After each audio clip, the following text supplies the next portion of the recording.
జాలిని నవ్వుతూ over action. జాలిని పద్ధతి ఉండదు, నేను నేర్చుకోవాలి. ఫోక్ ఇండస్ట్రీలో పద్ధతిగా చీర కట్టుకొని ఇప్పటి వరకు మెయింటైన్ చేసింది నేనే. ఫస్ట్ నాకు ఆన్ కెమెరా ఆఫ్ కెమెరా ఒకలా ఉండదు. నేను అందరితో నవ్వుతూ మంచిగా ఉంటాను, ఎంత పెద్దోళ్ళైనా ఎంత చిన్నోళ్ళైనా సరే. వేరే టాపిక్స్ లేవు, జాను లిరి టాపిక్. ఎందుకు నా పర్సనల్ లైఫ్ ని తీసుకొచ్చి మీరెందుకు ఇంత హైలైట్? అంటే మీ వ్యూస్ కోసమా? మాట్లాడితే జాన్లరికి రెండో పెళ్లి, ఒక ఫోటో వేయడం, జాన్లరికి రెండో పెళ్లి, జాన్లరికి రెండో పెళ్లి.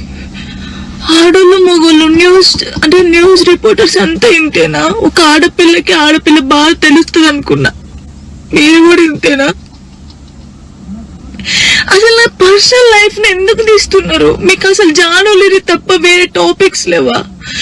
ఎవరో గుడికి వెళ్తే రేప్ చేసి చంపారట, ఆ అమ్మాయి గురించి మాట్లాడచ్చు కదా, ఆ ఎదవల గురించి మాట్లాడచ్చు కదా.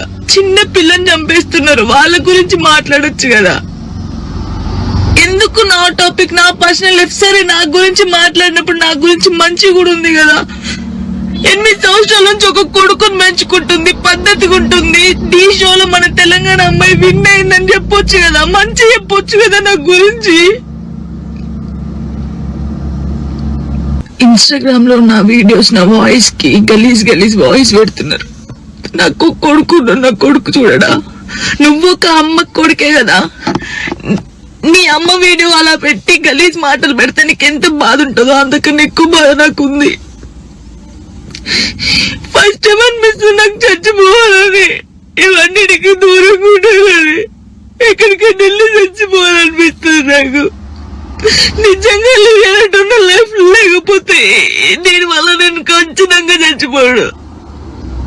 ఒకవేళ నేను నిజంగా చచ్చిపోతే కారణం మీరే అవుతారు, గుర్తుపెట్టుకునేది.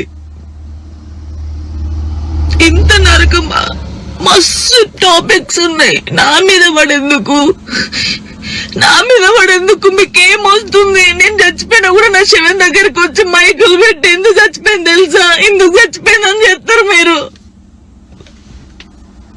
మీ వ్యూస్ కోసం ఒక అమ్మాయి జీవితాన్ని రోడ్డు మీద వేయాలి, అది మంచా చెడ ఆలోచించరు. ఇష్టం ఉన్నట్టు కామెంట్స్ పెడతారు. మా అమ్మ నాన్న నన్ను చిన్నప్పటి నుంచి ఒక మాట కూడా అనకుండా పెంచారు, కానీ ఈ రోజు అడ్డమైన వాళ్ళతో నేను మాట్లాడుతున్నాను.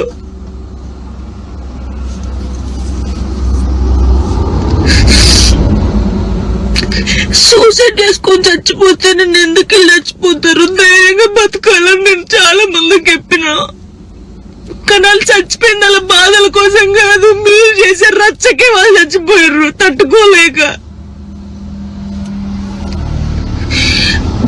నాకు ఈ రోజు అనిపిస్తుంది ఓపిక నశించింది.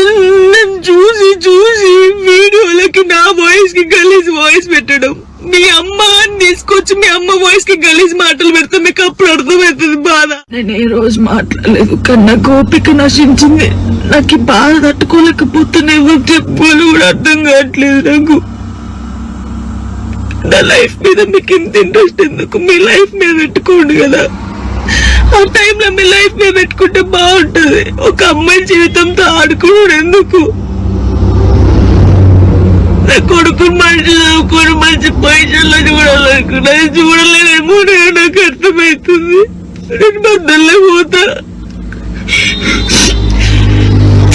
ఇది మాట్లాడితే మీరు ఏదో ఆపేస్తారు, ఇది కాదు. ఓపిక నశించి నేను ఎప్పుడు దేనికి రియాక్ట్ కాలేదు.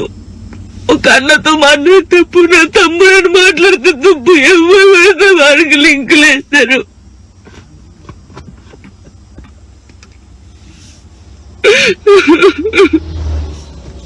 నాతో అయితే లేదు.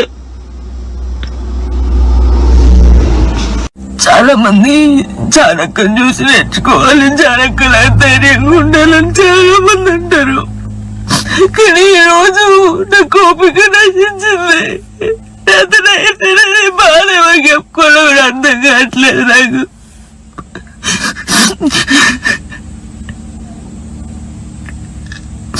అసలు నా వల్ల మీకేమైనా హాని జరిగిందా, ఏమైనా నష్టం వచ్చిందా? జానులేరి నాకు కొంచెం మంచి కూడా ఉంది కదా, మంచి పెట్టొచ్చు కదా.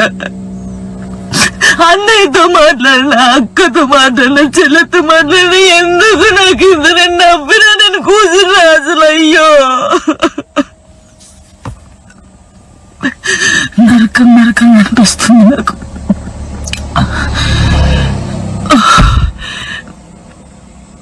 తప్పు, నేను చేసి చాలా తప్పు.